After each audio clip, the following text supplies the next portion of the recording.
Going back to the response you gave about debt, the debt that is owed to those countries who have been damaged through capitalism, through colonialism, through the enslavement of people, there's no way to even balance and say, okay, now you guys are doing this, so therefore you need to give this back, because in terms of pollution and damage to the planet, as we see, the more developed countries, and I put it in quotes, are the ones who've done most damage. So I don't know whether there's any fair way of saying, what are you doing so I can tell what I'm doing. Yeah, that's a really weird and difficult question. So the outlook for other countries, I think, in these climate targets, I'm not too sure, because I think, as we were saying before, Just start again. Yeah. Don't say, as I was saying before, because we might not have used something you said before. True. Okay. It might be just right, okay, let me focus, Okay, so what do I want to say? Okay, so yeah, I think in respect to the outlook for other countries, if Britain does achieve these targets, who knows?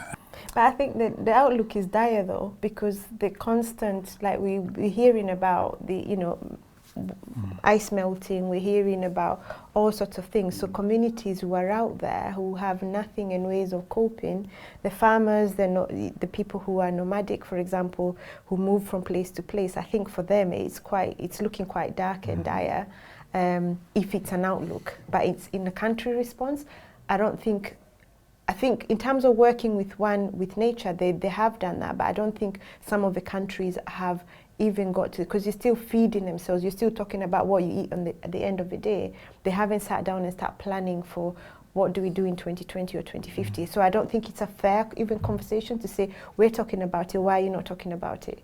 Yeah, and if you look at some of the science, a lot of the countries will be uninhabitable, that people are going to be wiped out, there's going to be mass migration.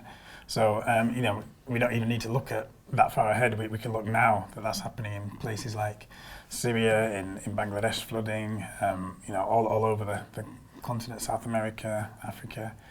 So there's real impacts now, and I think, in order for there to be any kind of future, we need to really, hitting targets is okay, but the targets need to be in line with justice, not just looking at climate change. We need to look at climate justice, and so if we're greening Britain and if we're using green technology, then there needs to be an equal relationship in terms of where we get that technology from. So we can't just keep getting the coltan from the Congo, we can't just keep using resources from the so-called developing world, the exploited world. We have to